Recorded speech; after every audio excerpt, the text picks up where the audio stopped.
In this session, we will discuss the basic approaches of nonlinear modeling of structures.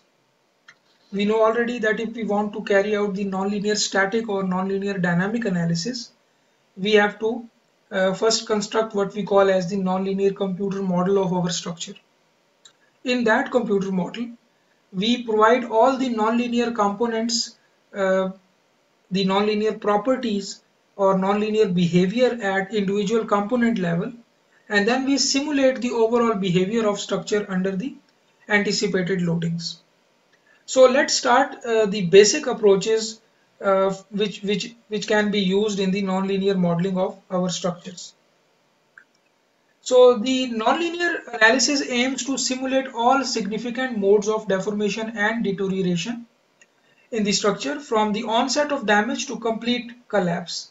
So this is the basic aim of the nonlinear analysis, to simulate all the damage.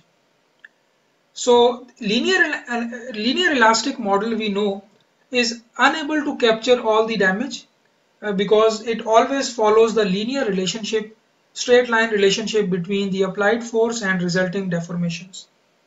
It doesn't have the capability to simulate the damage, but nonlinear analysis explicitly aims to simulate all major modes of deformation.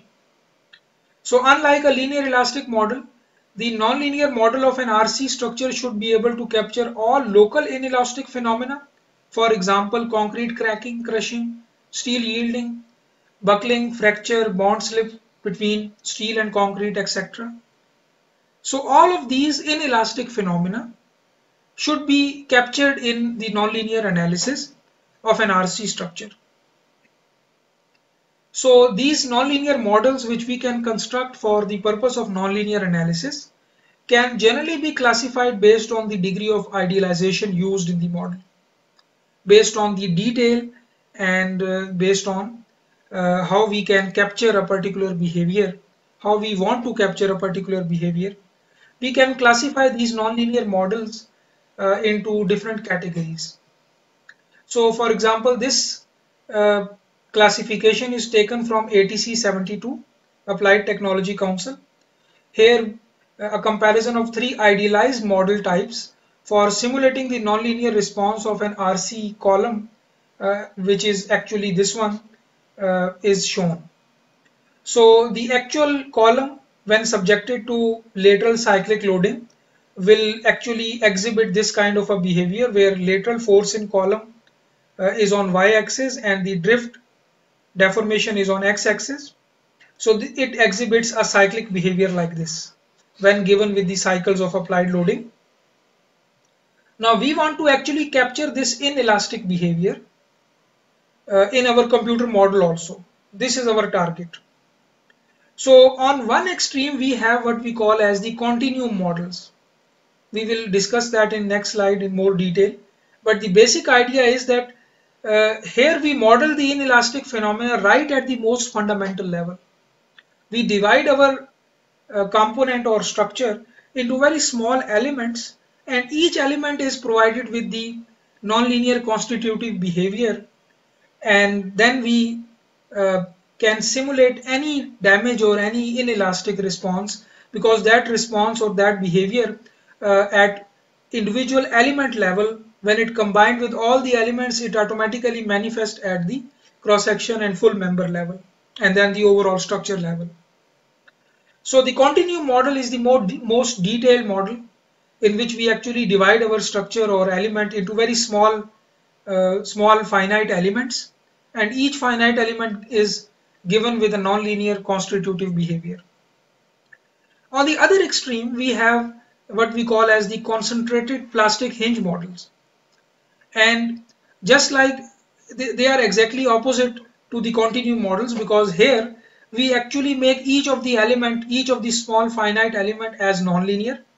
So all the inelastic behaviors like cracking and crushing and steel yielding, they will automatically be captured along the whole structure.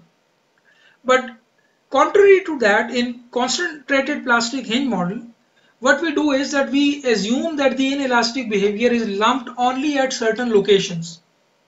Only at certain locations. For example, in this case, only at the two ends of the column. and we introduce hypothetical elements into that structural model in fact, and those elements are called plastic hinges. Why they are called concentrated? Because they are assumed to locate only at certain locations and not along the whole length of the element. So these two elements or these 2 points are actually concentrated plastic hinges, where the inelastic action is assumed to occur only, and in between them is the elastic element. So here we have the elastic element, and these two are basically the plastic hinges. Plastic hinges are hypothetical elements in computer model which are actually introduced to account for the effect of inelasticity at that location. Basically, we lump all the inelasticity at that location through plastic hinges. So plastic hinges have the properties, basically they are given with the nonlinear relationships between actions and corresponding deformations.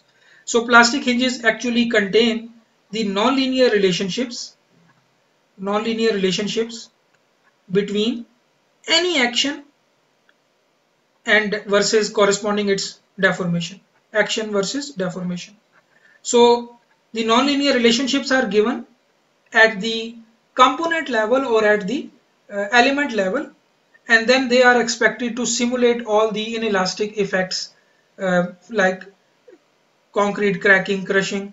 Those are implicitly accounted in this concentrated plastic hinge approach. So all those locations in our computer model where we are expecting the inelastic behavior to occur, we should provide these plastic hinges with their nonlinear relationships between actions and deformations. So we will discuss about this approach also in more detail in next slide. In between these two extremes is the distributed inelasticity or fiber modeling approach. And in this approach, we assume that the nonlinear behavior is not lumped at a certain location, but it is spread along the full length of the element or part of the total length, some fraction of the total length. So the nonlinear behavior is still given at the material level, just like the continuum behavior, but the structure is not divided into many finite elements, very small elements, but instead the distributed inelasticity or fiber approach is based on the idea that we can spread the inelastic behavior along the member length. It can be the full length of the member or it can be some part of the total length also. So unlike the concentrated hinge model where we have the zero length, because we assume that these plastic hinges have zero lengths, they are just hypothetical elements which are introduced at the ends only, and they don't have any other property other than the nonlinear relationships between actions and deformations. So they don't have any length. So the structure itself, the element itself is elastic, and at the ends it has the nonlinear behavior lumped at those locations, nonlinear behavior between actions and deformations. So in between is the distributed inelasticity fiber. Here the nonlinear behavior is defined at material level. So the very first thing which you should know about the fiber modeling is that the nonlinear behavior is directly defined at material level, because here when we define nonlinear relationship between action and deformation, it can be any action and any deformation. For example, moment versus its rotation. So one of the action deformation curve can be moment on y-axis and its rotation of the beam or column on x-axis. So this is the nonlinear behavior right at the member level. It is lumped at member level. But distributed inelasticity or fiber approach, the nonlinear behavior is directly defined at material level. So the material stress strain curve is the primary action deformation relationship used in the distributed inelasticity or fiber modeling. And the cross section is divided into different fibers or different, you can say, elements. So if we have this column with this cross section, we will divide it into different elements or basically different fibers which are running along the length of the element or column. and those fibers or elements are given the nonlinear stress strain relationship right at material level. Those fibers can run along the whole length of the column or at up to some part of the length also. In this way, we can distribute the inelastic behavior uh, along some part of the length or along the whole length also. So these distributed inelasticity or fiber modeling approach, this is you can say in between the continuum approach and concentrated hinge approach. So these three are the major types of nonlinear models which can be used for the purpose of nonlinear analysis and nonlinear response of reinforced concrete elements or structures. The continuum approach can only be used at component level because it is very detailed approach and may not be practical for full structure level. So the continuum models, the first approach, explicitly model the nonlinear behavior of the material and elements that comprise that component. So this is the most explicit approach. It might include finite elements representing concrete, finite elements representing longitudinal reinforcement and shear reinforcement, in which associated constitutive models, which means the nonlinear stress strain curves, would represent various nonlinear phenomena. So you divide your structure or your element into very small finite elements, and each element is assigned with the nonlinear stress strain curve. So they generally do not enforce any predefined behavioral modes and instead seek to model the underlying physics of the materials and elements. So you don't lump anything in this model. Everything is explicit. You directly define the nonlinear material behavior to your finite elements, which are very small, representing concrete and longitudinal steel and shear steel, for example. So this is the most detailed model. And then you just simulate or run your model, and it is expected to simulate the underlying physics of the material. Whatever is the effect of concrete cracking, crushing, it will be directly simulate. It will be able to simulate all of those inelastic behaviors. So they do not require definitions of member stiffness, strength, or deformation capacity, as these effects are inherently captured in the model through the material properties. Unlike the concentrated plastic hinge modeling approach, here we have to directly provide the member level behavior. For example, we have to provide this moment versus rotation behavior directly at the member level to the concentrated plastic hinge. But in continuum modeling approach, we don't have to do this. We just divide our structure into all those elements, physical elements, and provide the actual stress strain relationship to those elements, and then it is expected that all the inelastic behaviors will automatically captured at cross section, member, and full structure levels. So there is no need to actually provide the nonlinear relationships at member levels or cross section level. So you are actually modeling the underlying physics of materials directly, and all those inelastic effects will be automatically inherently captured in the model through nonlinear material properties. So this is the most detailed modeling approach, but it is not practical. It may be feasible for some one element or two elements, but may not be practical for full structure level. On the other extreme is the lump inelasticity model or concentrated plastic hinge model, as I have introduced in the last slide. And the basic idea is that the nonlinear action is lumped at certain points of the structure where the inelastic behavior is expected under the applied loading. And the nonlinear functions between various actions and deformations are assigned to those points.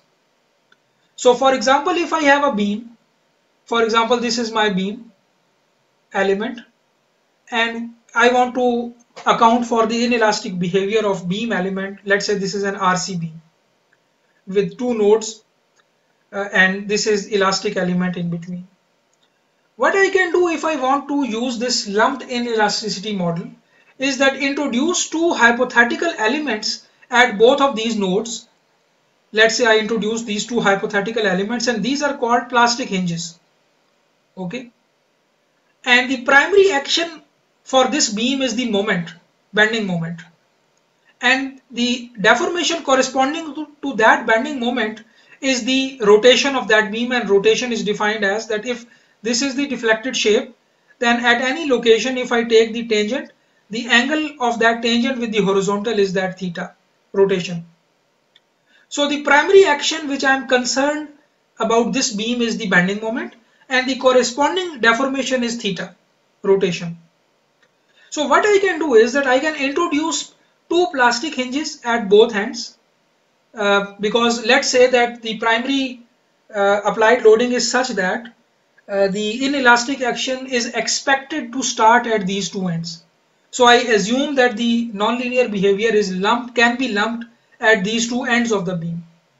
So I will introduce the two hypothetically or imaginary elements called plastic hinges at the two ends, and give them a relationship, assign them a relationship between moment and corresponding deformation theta, and that relationship will be nonlinear relationship.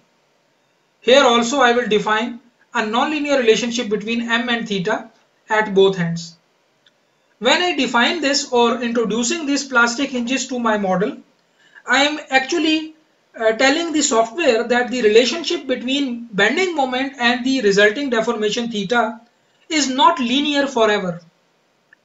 It is a nonlinear relationship, and there is a certain my or yield moment my here and also my here at the other end.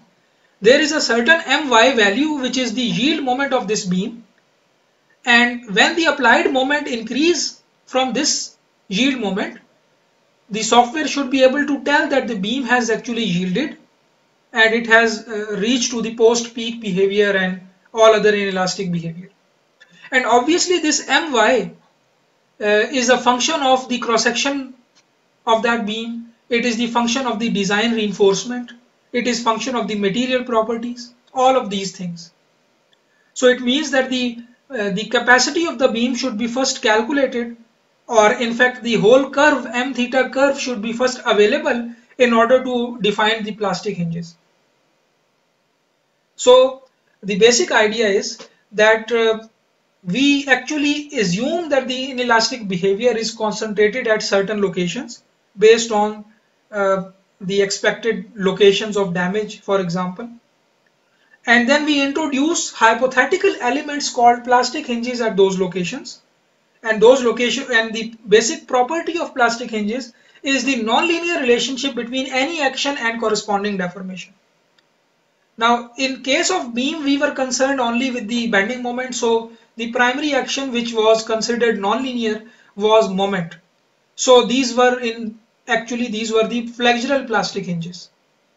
Similarly, we could also make the shear behavior nonlinear by incorporating a plastic hinge which has the shear force versus shear deformation nonlinear relationship.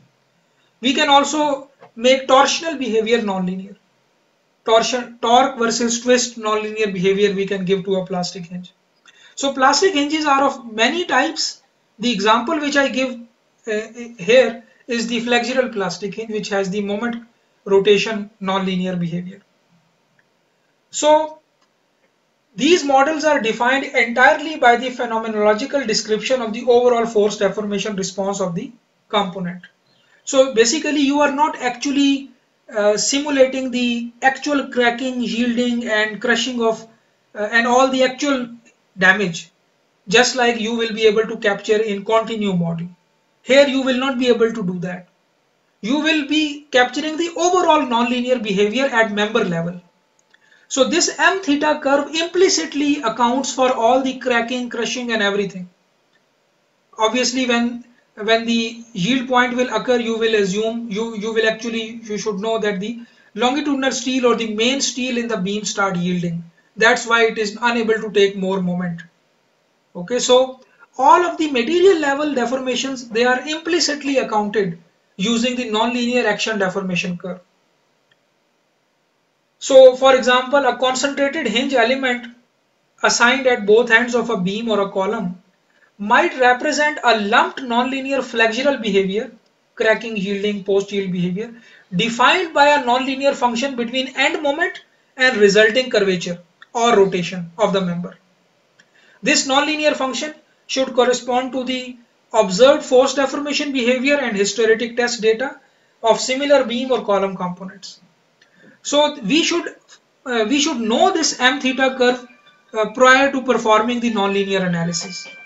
These nonlinear action deformation curves can be obtained either through test results, or you can also perform analysis at the more fundamental level to get these curves, or you can also get the recommended values from different guidelines or different research products which are available.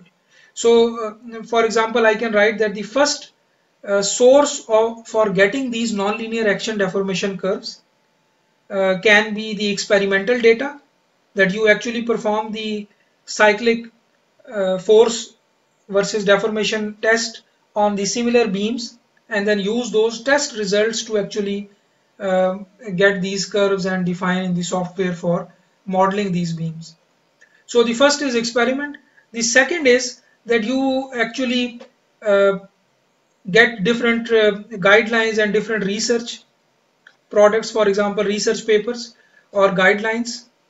For example, one of the guidelines which are available which can be widely used for the purpose of nonlinear modeling is ASC 41.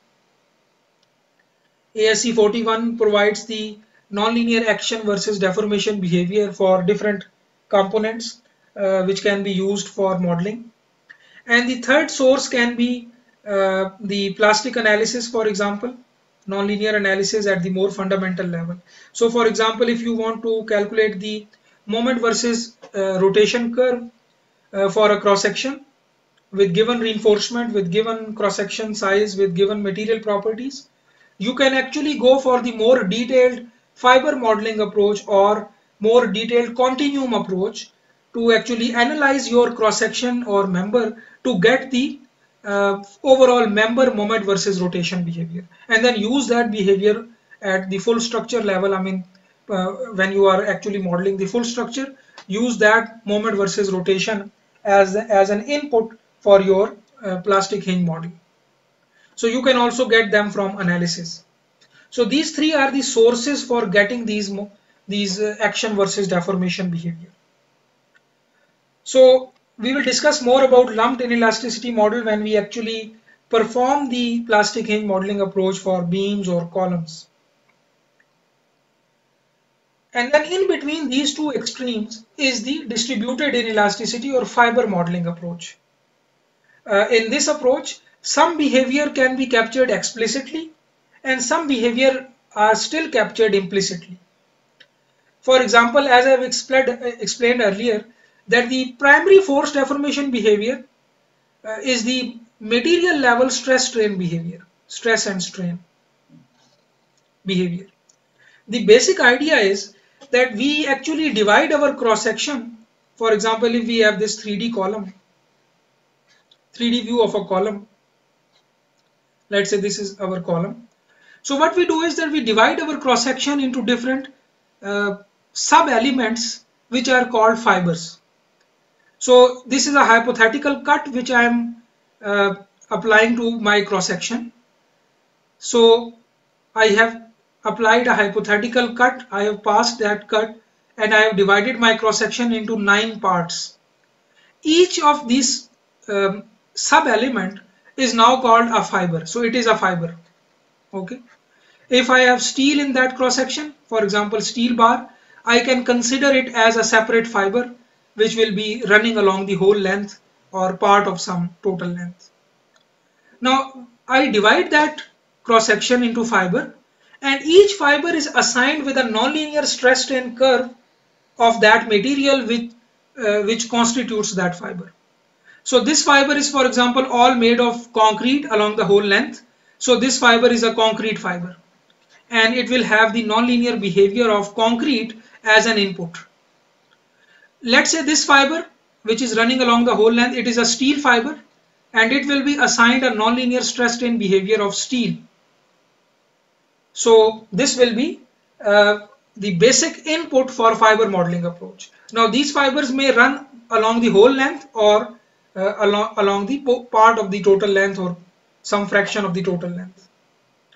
So since the nonlinear behavior is defined right at the material level and not at cross-section or member level, just like the plastic hinge approach, therefore in the fiber modeling approach we can explicitly capture some of the inelastic behavior associated at the material, for example concrete cracking or crushing or steel yielding. Since we have actually defined this behavior for steel, we can actually see or simulate the steel yielding. Since we have actually defined the nonlinear stress strain curve for concrete, we can actually simulate the concrete cracking or crushing or concrete ultimate failure, for example. So all of these effects can be explicitly captured, unlike the concentrated hinge model. But there are some aspects which are still implicitly captured. Okay, and for example, the integration of flexural stresses and strains through the cross section and along the member is considered implicitly. All the stress resultants, for example, moments in both direction, axial forces, and these member level responses, element cross section level responses, all of these responses are derived from the material responses, and then we get the overall response, global response. So when we actually, you can say, use material response to actually get the member response. In the plastic hinge approach, we directly input the member response and simulate the structure response. But here we input the material response, stress strain curve, and then automatically it manifests into member response and then the overall structure response. So which means that the distributed inelasticity or fiber modeling approach, the nonlinear behavior is defined at the most fundamental level, but they are still different from the continuum approach because we are not dividing our element along the length also.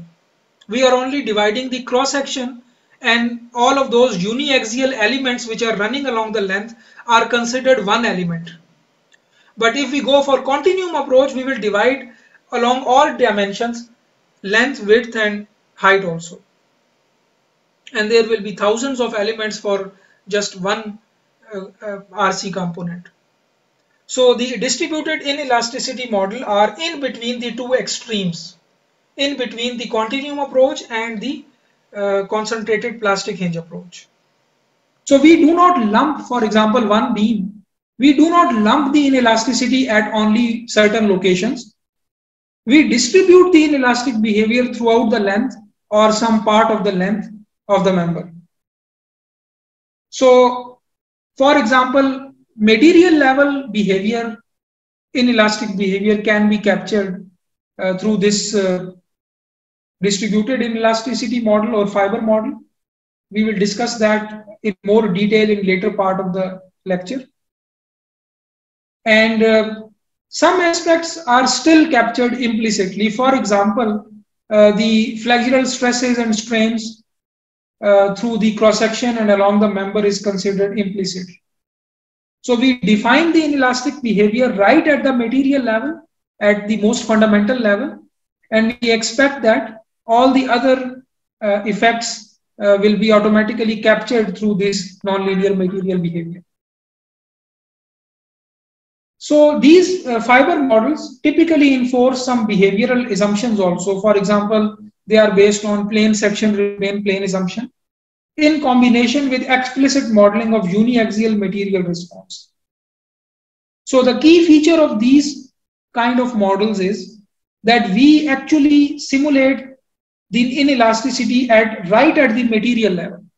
So we define the nonlinear behavior right at material level by providing the actual nonlinear stress strain curves of all the materials which are used in the element. So we provide all the stress strain behavior. And whatever nonlinear action deformation behavior we provide in the concentrated hinge modeling and also here at material level stress strain curves, we will provide not only their backbone curve, but we will also provide their hysteretic behavior, or basically their cyclic behavior. So if I go back, here the last point was about the hysteretic data, test data, which means that we will not only provide the moment versus rotation behavior in this case, lumped inelasticity case and beam case. We will not only provide the inelastic behavior in, you can say, the backbone or in the monotonic way. We will also provide the rule that how it should unload and reload. And this is called the hysteretic behavior. So I will also define a complete cyclic behavior if, for example, this is one of the most commonly used cyclic behavior, the bilinear behavior. So I will also define a particular cyclic behavior also. Okay, and that should also correspond to the hysteretic test data or the actual cyclic behavior observed during tests. And they can be of different types. This is just one example, bilinear. But there can be certain different types of hysteretic behaviors. For example, one can be like this. It can be like this, and different shapes, depending upon the component type and all other material properties, everything. So we not only have to provide the force deformation behavior in monotonic manner, we also have to provide this complete cyclic representation of the action versus deformation nonlinear behavior. So here at the fiber level or at the fiber modeling approach, we have to provide the stress strain curve for each material, and not only its monotonic behavior or backbone, but also the cyclic behavior. So we have to provide the complete behavior, and the cyclic behavior have certain, you can say, certain properties, for example, stiffness degradation, strength degradation, residual strain. All of these concepts are associated with the cyclic behavior of a particular component. So in fiber modeling approach, the summary is that we define the inelastic behavior right at material level. We make the material nonlinear, and then that nonlinearity automatically manifests at the cross-section level, at the full member level, and at the whole structure level. So now let's quickly check that what is stiffness K made of. For a particular structure, we know that the stiffness of the structure is the most important property which is used in the analysis. And let's just quickly see, using an example of a two-dimensional frame element with 3 degrees of freedom per node, that what are some of the properties required to construct that stiffness. And then the same thing is required for the full member or for 3-dimensional structure. You can see that the K matrix here for this element, elastic element, is composed of 3 types of properties. For example, one is the elastic modulus, which is here in all the elements of this K matrix. You can see that E, which is the elastic modulus of the material, is there. So the very first property required is material property. Then you also require I, which is the second moment of area or moment of inertia, or cross-sectional area of the cross-section of that particular beam. So these are all the cross-sectional properties. So the second set of properties required to construct the stiffness of a structure is basically cross-section properties. And then you also require length, which is a member property. It depends on the overall configuration of structure, length of the member. So it is a member property. So which means that stiffness of a structure is basically composed of 3 types of properties: material property, cross-section properties, and then member property. So if we want to make this K matrix or stiffness of the structure as nonlinear, we can first do, the very first thing we can do is that we can make this material property as nonlinear. And when we say that we make this material property as nonlinear, what I mean is that we define the actual stress versus strain relationship for a particular material in the element. And actual relationship will obviously be nonlinear. It will not be linear forever. So what does this mean is that that E value will be variable for a nonlinear material. It will be replaced by an actual stress strain behavior, and whatever the level of strains are at a particular time in the structure, the E value depend on that strain level. If the strain level is in the first linear range, E value will remain constant, but then it will change once the structure go into nonlinear range. And when the structure unloads, when that material unloads, E will again change. So E will become variable. It will be replaced by an actual stress strain relationship. If we do that, we are actually performing the fiber modeling. We will see that later, that defining the material property inelastically right at material level. If we do that, we will be basically using fiber modeling approach. And if we are going for defining the material property at cross-section or member level, we will be using the concentrated hinge modeling approach. So if we go for concentrated hinge modeling approach, in that case, the material property will not be required to make nonlinear, because we are directly defining the nonlinear property at cross-section or member level. So no need to make material as nonlinear.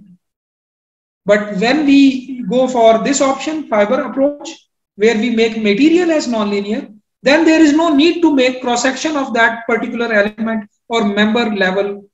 There is no need to make them nonlinear, because the material nonlinear property will manifest into inelastic cross-section and an inelastic member property automatically. So these are basically, when we look at the composition of K matrix or stiffness of a structure, we can also classify based on that these modeling approaches. So the hierarchy of the construction of K matrix is that structure stiffness is basically derived from member stiffness. All the member stiffnesses, they will basically constitute an overall structural stiffness, and it depends on the structural geometry, that how these members are connected so that it makes the structure stiffness. Structure stiffness is the overall resistance of the structure to overall loads. Member stiffness is the resistance of each member to the local actions, member level actions. And it is derived from cross-sectional stiffness. Cross-sectional stiffness, along with the member geometry, that how these cross-sections are actually connected, they constitute the member stiffness. And cross-sectional stiffness itself is the resistance of a particular cross-section to the applied strains. This cross-section stiffness is itself derived from material stiffness. And material properties, along with the cross-sectional geometry, shape of the cross-section, for example, it constitutes the cross-sectional stiffness. And right at the base of this hierarchy is the material stiffness, which is the resistance of the material itself to the strains. So the summary is that material stiffness constitutes section stiffness, cross-sectional stiffness, which then constitutes the member stiffness, and then that constitutes the structure stiffness. And cross-sectional properties are combined with the material stiffness to constitute cross-sectional stiffness, which is again combined with member properties to constitute the member stiffness, and then based on the overall structural geometry or structural configuration, member stiffnesses are combined to finally constitute the structure stiffness. So if we keep that hierarchy of the construction of K matrix or structural stiffness in mind, we can, the very first approach which we can think of constructing a nonlinear computer model is that we make this material stiffness as nonlinear. And then it will automatically transfer the effect up to the whole structure stiffness level. And the second approach would be that we don't make the material stiffness as nonlinear, we directly interfere at this level or at this level. If we do that, we will be basically using the plastic hinge modeling approach. So this is plastic hinge modeling approach. This is the fiber modeling approach. And in plastic hinge modeling approach, also there can be two levels or two types. One is that we define the inelastic behavior at the cross-section level. In that case, the plastic hinges which we would be using are called as the moment curvature plastic hinge in case of flexure. And in case of flexure, if we are going for this option, we will be basically using the moment rotation plastic hinge for flexure. So here moment curvature M phi and here moment rotation M theta. But both will be plastic hinge or concentrated hinge approach. So this is the same thing in another form, that material stiffness can be made nonlinear and it can be linear also. And how we can make material stiffness as nonlinear? That we make material properties as nonlinear. And the most important material property is the stress strain behavior. So stress strain behavior can be linear and can be nonlinear also. The second approach is that we go for cross-sectional, we make cross-sectional properties as nonlinear. For example, I give you an example of moment versus curvature. Curvature is a cross-sectional property, is the deformation at cross-section level against moment. So what we can do is that we can make the moment curvature behavior as nonlinear. But if we are doing it, we are basically using plastic hinge modeling approach. Similarly, the member stiffness can also be made nonlinear.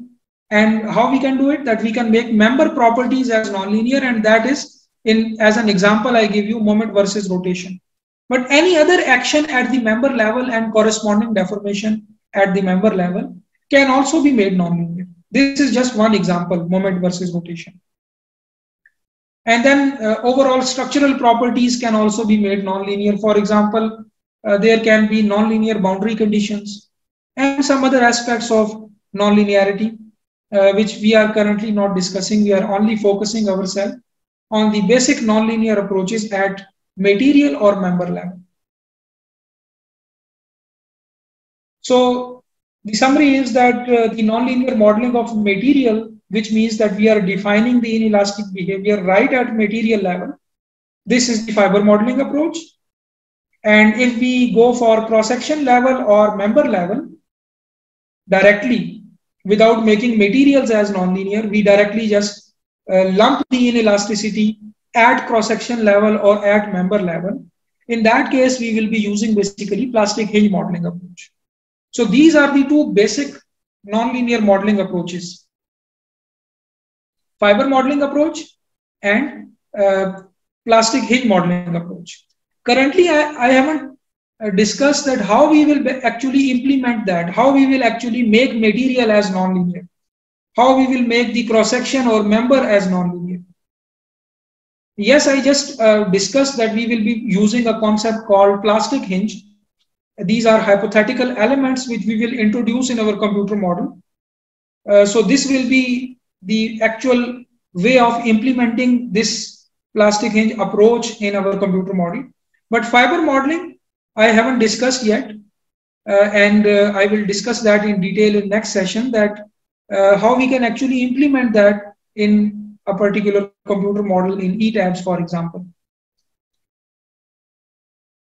In the plastic hinge modeling, whether we are using the cross-section level plastic hinge or member level plastic hinge, there are different types of actions and corresponding deformations. Each of them can be made nonlinear.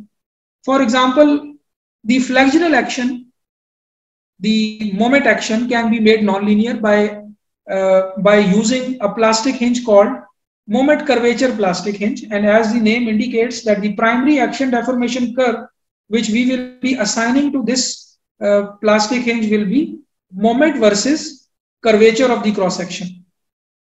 But there can be another type of plastic hinge that can be shear hinge.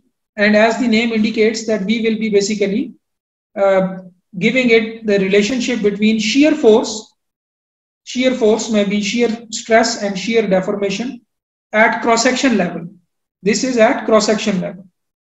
Similarly, the relationship between axial force and axial deformation, the relationship between torsion and twist at cross-section level, these kind of hinges can be assigned when we are using the plastic hinge modeling approach at cross-section level. But currently, nowadays, we use mostly the plastic hinge approach at member level directly. Currently, this is the approach which is mostly used. So we again have the same types of plastic hinges in this approach, but the difference is that the actions and corresponding deformations are directly at member level and not at cross-section level. So when we say that the flexural plastic hinge or moment rotation plastic hinge, we are basically giving the relationship between the overall member moment and the overall member rotation theta. We directly define this nonlinear behavior through plastic hinge, this kind of plastic hinge, and introduce it in the computer model. Similarly, there can be shear hinge, axial hinge, and torsion hinge at member levels also. So the summary is that we actually apply the plastic hinge or concentrated hinge approach in such a way that we introduce hypothetical zero length elements called plastic hinges in our computer model at certain locations where we expect nonlinearity. And then we assign these behaviors, nonlinear force versus deformation behavior or action versus deformation behavior, to our plastic hinges. So we are enforcing a nonlinear behavior at member level. We are telling the software that you should not increase the moment indefinitely by due to increase in the applied action, but you should make that member yield at a particular location. If the direction of the loading changes, you should unload the moment with this kind of stiffness. Okay, so all of the member level behavior should be assigned directly through plastic hinges. So in ETABS, if you go for plastic hinge elements which are available, can be flexural plastic hinge elements, shear, axial, and torsion, and each one of them can be either moment curvature or moment rotation. So now let's quickly discuss. This is a kind of a quick repetition again, but I want to focus on towards the end of this session that how you should select that what particular type of modeling approach should be used for a particular element. So if you go for this document, nonlinear modeling document or report by NIST, it also classifies the nonlinear modeling approaches into the same categories, but instead they have a slightly more detailed description of fiber modeling, for example. On one extreme, we have the plastic hinge approach. Using an example of an RC column, for example, you can see. And on the other extreme, you have the detailed finite element approach. This is continuum approach. And obviously, this is the most accurate approach, but this may not be practical for real applications. And in between these two extremes is the fiber section. And fiber section basically can actually have, we can have a fiber section for whole length of the element, or we can also lump the fiber section or inelasticity at certain locations also, or certain finite lengths part of the total lengths. So this can be this approach, finite length hinge zone, in which we just apply the inelastic action at certain part of the total length. And there can be nonlinear spring hinge. This can also be in the same category, concentrated hinge approach, because we have springs, nonlinear springs at both ends, and in between is the elastic element. So this is elastic element. This is also elastic element. So we can say that A and B can be in the concentrated plastic hinge approach. C and D can be fiber modeling approach or distributed plasticity approach, distributed throughout the length or distributed along some part of the length. And E is the continuum approach. So the same three broad categories of nonlinear models can be made, and this is also, the detail is available in this document. You can go through it. So I will just quickly introduce these approaches or quickly highlight some of the important parts. That for beam column elements, we can have uniaxial spring or hinge model, which is concentrated model. We can have more fundamental fiber type models, and then we can also have the detailed continuum models, the same three types. And obviously, their properties should be empirically calibrated to observed behavior at some level of idealization. So they are phenomenological in this aspect, that their properties are empirically calibrated to test results. The properties assigned to the inelastic components in these models. So this is very important point, that the choice of model type for a given application involves a balance between reliability, practicality, and computational efficiency. And we also should consider the capabilities of the available software and computational resources. For example, as I have said, that continuum model at the full structure level, three-dimensional structure level, is not practical. But for one element, for example, if you want to observe the failure mode or failure behavior at one element level only, for example, this shear wall, if we have a shear wall, for example. So if we are interested in actually capturing the local behavior or local inelastic actions like the propagation of crack under the applied loading, for example, in this shear wall, then we can use continuum model for that. We can develop a detailed finite element model with very small elements for this shear wall. But this approach may not be practical for a full three-dimensional structure. The optimal model type depends on many factors, including, for example, the structural system and materials, governing modes of behavior and expected amount of nonlinearity, and the level of detail available for the input and output data. So you should consider many things. You should consider that how much inelastic action you are expecting, what inelastic action you are expecting, which type of failure you are expecting, and then how much computational efficiency you have, and how much time you have for analysis in specific. The reliability of model comes from its ability to capture the critical types of deformation that are of interest to the modeler and control the response. So this is obvious that you should consider or basically imagine the inelastic action and its extent, its type beforehand, so that you can actually use the right type of modeling approach. So sometimes you have to compromise on accuracy because you have less time for analysis and you want to quickly complete the analysis and results. Sometimes you can go for more detailed approach when you have more time and you are interested in getting a more detailed behavior of a particular component.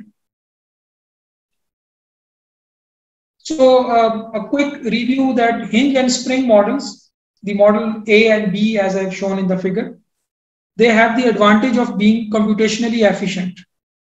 So since they just lump the whole inelastic behavior right at member level, so they are computationally efficient. They do not take much time compared to other nonlinear approaches. So you just model the nonlinear effects in localized regions at certain locations of the structure with few degrees of freedom. The model generally employs predefined functions to define the nonlinear response of the component, just like moment rotation function, shear force versus shear deformation function. And they are typically implemented to capture single degree of freedom response. For example, the moment in one particular degree of freedom and the corresponding deformation, which is theta, in another particular degree of freedom. And they can also be used to include multi-axial response. For example, in case of columns, the plastic hinge type which we use is the type which can actually capture the PM interaction, the axial load and the moment in two directions. Their interaction should be captured. So the multi-axial response is captured through yield surfaces, and they are also assigned as an input to such kind of plastic hinges which can capture this interaction. So by capturing the complicated behavior with highly idealized models, these hinges, concentrated hinge models, they are very versatile, and they are also empirical and limited to modeling phenomena over a range of components and behavior modes for which they have been calibrated. So these are the most computationally efficient models compared to the other two types, which is fiber modeling and the continuum modeling approach. The second type, which is the fiber modeling type, distributed plasticity, they have the capability to numerically integrate material response through member cross-section at a more fundamental material level. So the nonlinearity is assigned at the more fundamental level, not at cross-section and member level, but at material level. And automatically, these material properties are integrated with through material response to the cross-section properties and then member properties. The fiber type integration through the cross-section can be used either in conjunction with a finite length hinge zone with model formulations that simulate distributed inelasticity along the member length. So once you define the material properties right at this material level, these properties are used to calculate nonlinear cross-section properties, and then those are used to calculate nonlinear member properties along the member length. So these fiber type models also invoke some assumptions, as I have explained earlier. For example, the Euler-Bernoulli assumption that plane section remain plane. So these kind of assumptions are coupled with nonlinear material properties to actually calculate the behavior at cross-section and member level. So the uniaxial stresses and strain through the member cross-section to stress resultants and generalized strains of the cross-section, they all related with the nonlinear material properties through such kind of assumptions. For example, plane section remain plane. And at the end, we have again the continuum model approach. And as I've explained earlier, that this is the nonlinear approach at the most fundamental level. And it provides the ability to model the complete interaction of three-dimensional behavior, including very complex geometries and multi-axial stresses and strains. So this is the most detailed or most accurate approach for nonlinear modeling, but as we have said that it is not practical for a real three-dimensional structure. For one member, we can do it. We can perform, for example, 2D shell or 3D continuum finite element model. We can make them for particular elements, shear walls, columns, to understand their localized behavioral aspects. But for full three-dimensional structure, we may use either fiber modeling approach or plastic hinge modeling approach. So this is only appropriate when you want to simulate portions of the overall system, not the overall system itself. So their practical application is limited by both the computational resources and the data to calibrate certain localized behavioral effects. So the behavior or data required to actually calibrate those certain localized behavioral aspects like shear cracking or crushing and some interaction between different elements and some specialized effects like bond failure, anchorage failure. The data may not be available accurately to actually simulate these kind of aspects.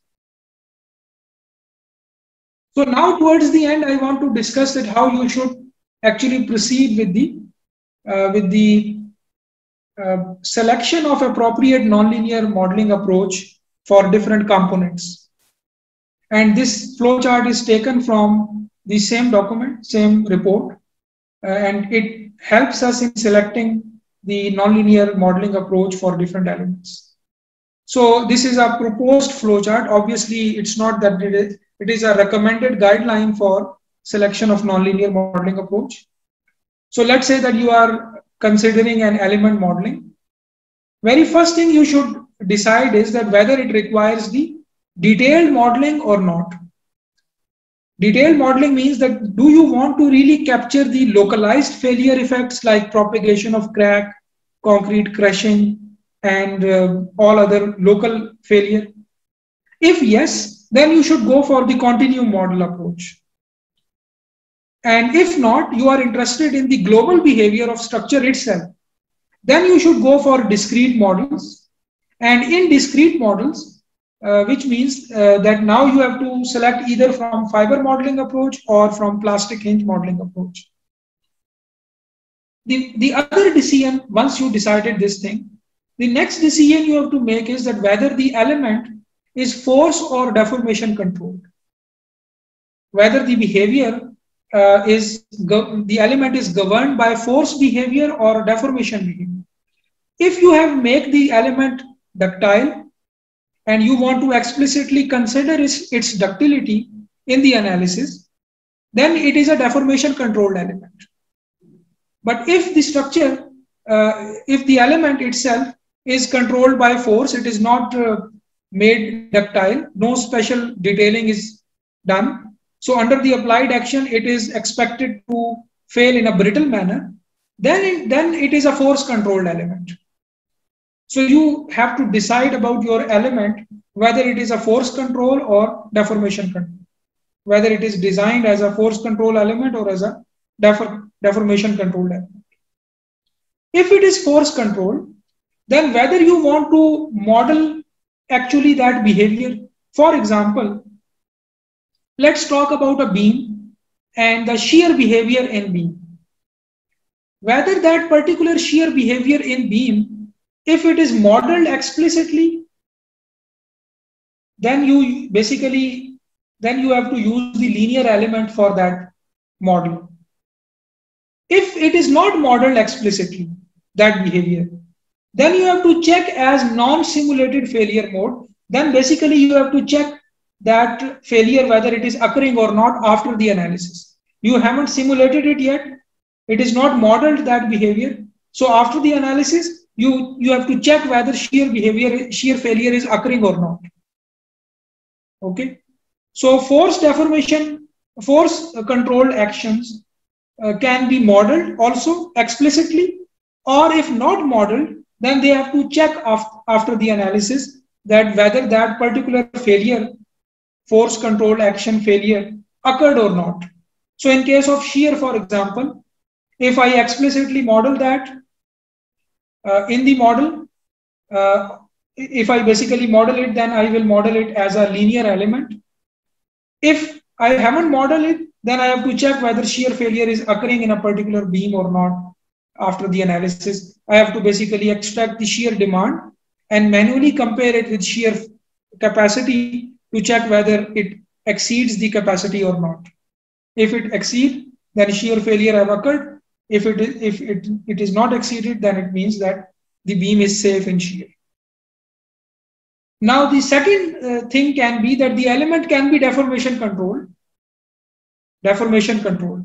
If it has certain ductility, it can be modeled as a deformation controlled element. So in deformation, now you have to make a decision between whether you want to use a concentrated hinge approach or fiber section approach. So this is your decision. And obviously you should consider all of those factors which I discussed earlier while making that decision. How much accuracy you want, whether you want to just model the local overall global behavior, or also you want to see the local element behavior at certain location or at certain action level. and also the computational time or computational resources you have, you should also consider that.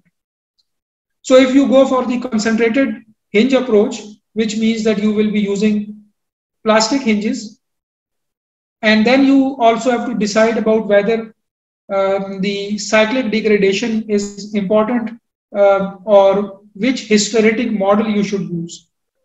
So all of these model type C, B, and A, they are explained in this report. You should go through them. But more importantly, you have to decide between whether you want to use the plastic hinge model or fiber model. Okay. So if you go for the plastic hinge model, then you have to select the locations of plastic hinges.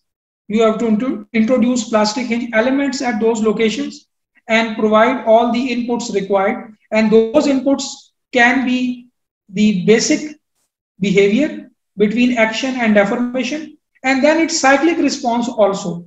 Cyclic response will include all the cyclic degradation effects or other important aspects of nonlinearity. The second option was that you use the fiber approach, which means that you will be using fiber section model.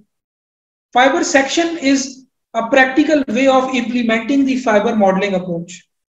And how we do it, that we basically divide our cross section. For example, if we have this column, this is my column, I will basically divide my cross section into different segments along the whole length or along part of the total length, like this.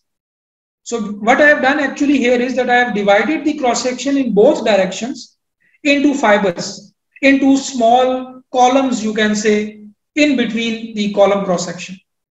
So for example, this particular part of the column cross section, and along the whole length also, along the whole length, this whole thing is called one fiber.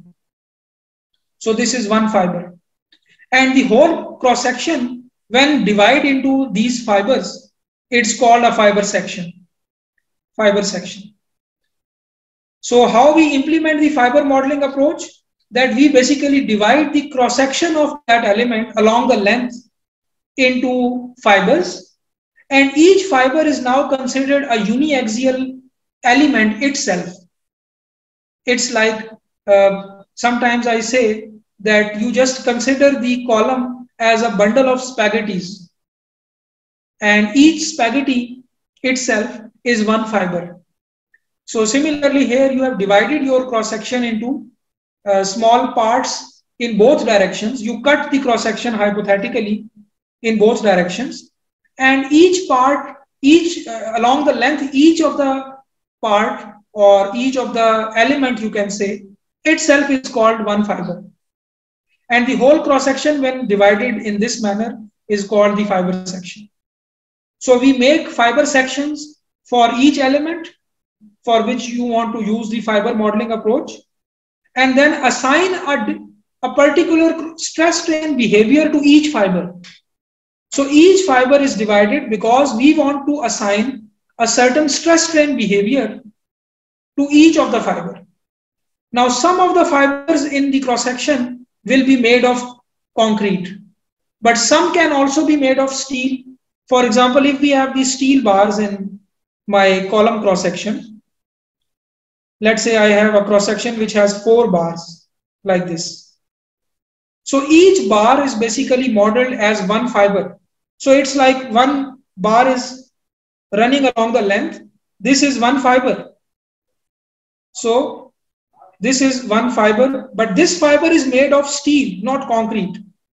So I will assign a steel stress strain behavior, to this fiber. But to all other fibers which are made of concrete, because I have divided that cross section into different fibers. So if some fiber is made of concrete, for example, this corner fiber, this should be given this concrete stress strain behavior. So the idea is that we divide the cross section into fibers, and each fiber is assigned with the corresponding stress strain behavior at material level. And now when we assign the stress strain behavior at material level, we actually have made the material as an elasticity. So that's how we basically implement the fiber modeling approach at in a particular computer program. So once you selected the fiber modeling approach, then you will make fiber sections for your element. Basically, you will divide your cross section into these fibers. And then you have to decide one more thing in the fiber section, that whether the hinging or inelastic action is expected at the element ends only. If the inelastic action is, for example, if you are modeling a column, if let's say this is a column, then if the inelastic action is expected at the ends only, then you may not continue the fibers throughout the whole length. Then maybe you use the lump plasticity model. So in that case, for example, if this is the side view of the column, then these fibers may be just continue up to part of certain length at both ends, and in between maybe you have the elastic element. So you have fibers here and you have fibers on the other side also, but you may also have then an elastic element in the middle. This option you will use if you expect that the inelastic action is concentrated close to ends also only.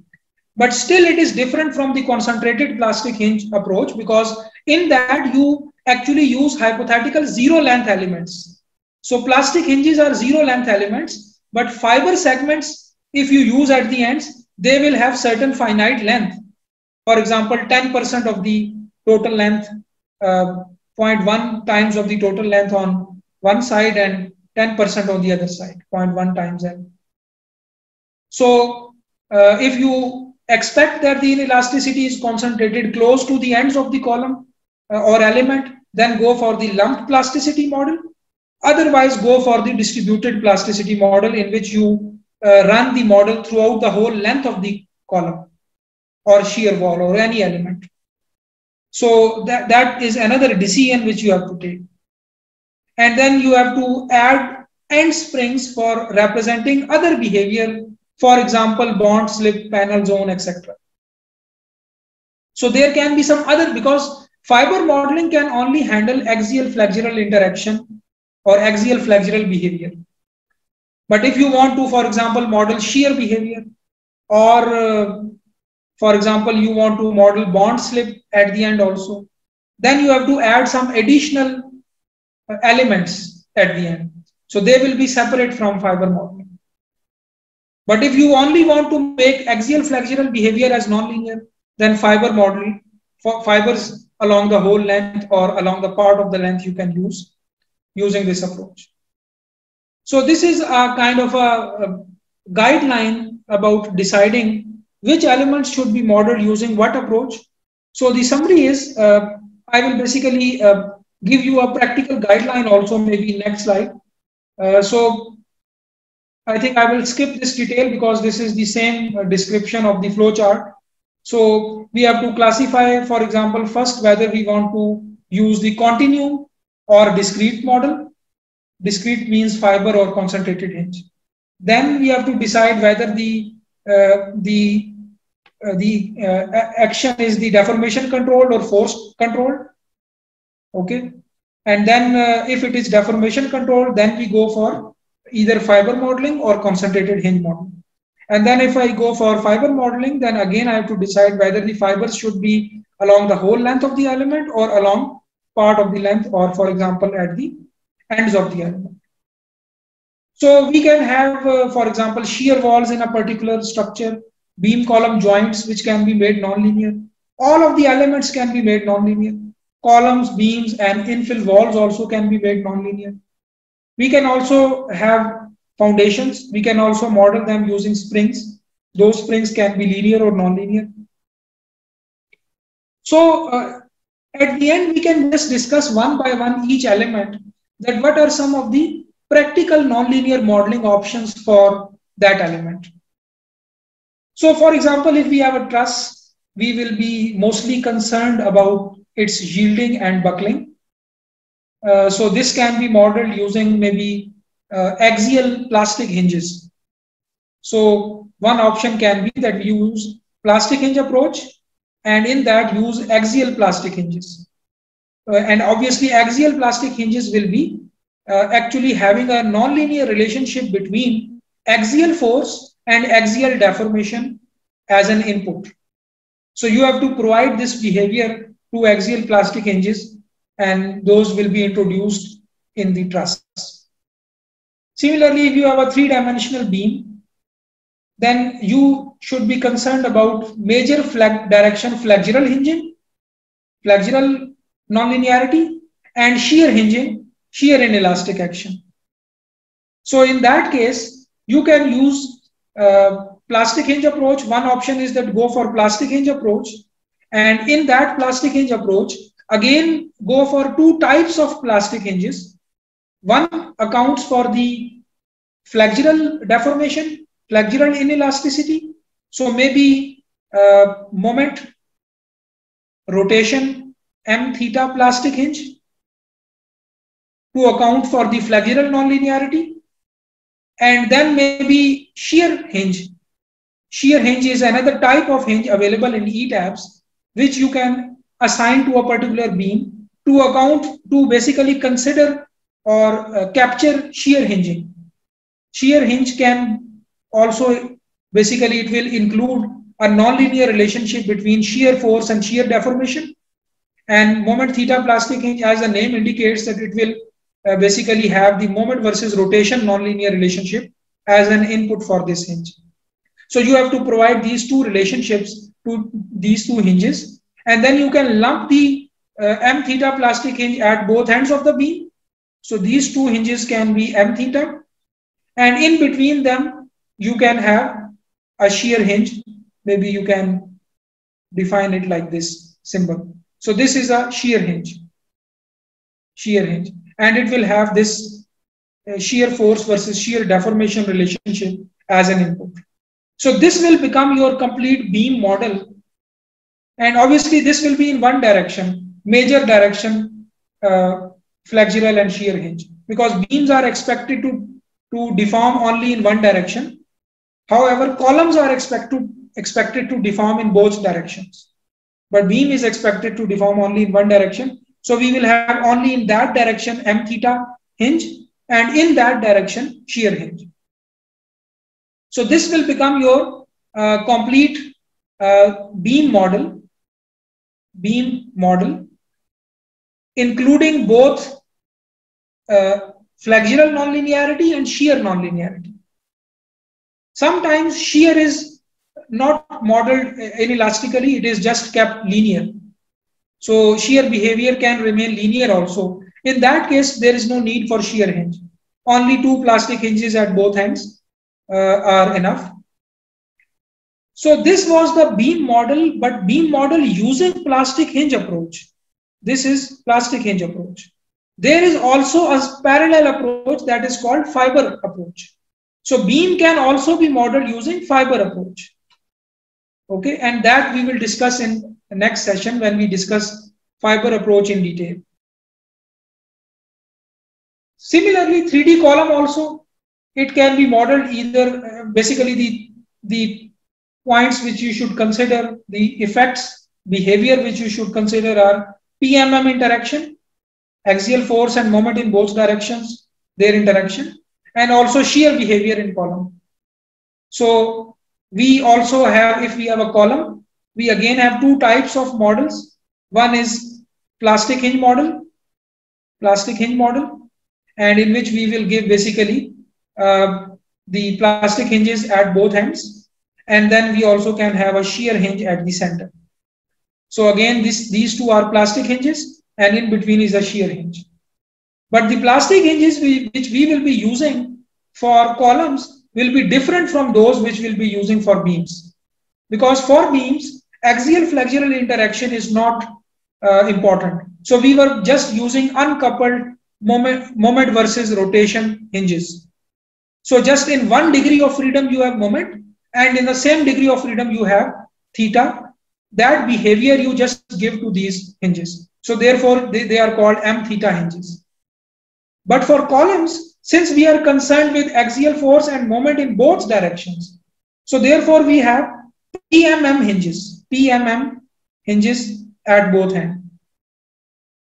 And these hinges basically not only take the basic moment rotation relationship as an input, moment and rotation, but also the whole PMM interaction surface should be provided to these hinges, because we know that the moment basically interacts with the axial force. So whatever is the axial force at a particular time instant in the column, the yield moment depends on that axial force. So which means that for columns, we don't have one particular moment rotation relationship. This moment rotation relationship depends on the PMM interaction surface. So therefore, we have to provide both of these curves or both of these properties as an input into the PMM hinges, which should be assigned to columns. And in shear hinge can also be assigned in the columns.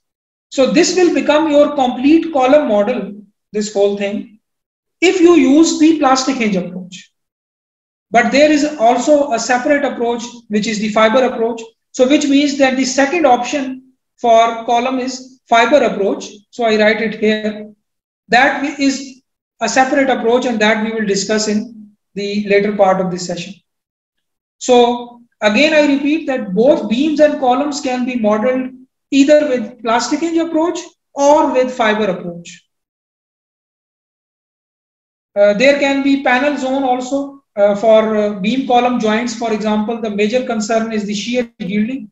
So therefore, we have to sometimes model the panel zone also as nonlinear. So if this is column and this is beam, this part, this panel zone, sometimes have to be modeled using nonlinear elements. So there are some detailed models available for these nonlinear modeling of these panel zones, because the behavior is complex. So we will not discuss in this session, but these can also be made nonlinear. Infill walls also can be made nonlinear. The major concern is their shear failure. So if you have this, for example, beam column, and in between is the infill wall. So if this is applied with the lateral force, the infill wall may have shear failure. So there are certain nonlinear models available to inelastically model the infill panels. For example, one of the model is called the equivalent concrete diagonal strut model. And the basic idea is that we model our infill panel or infill wall. If we have an infill wall in between this frame, then what we do is that we model it using two diagonal struts like this. And these struts are made of, hypothetically made of concrete.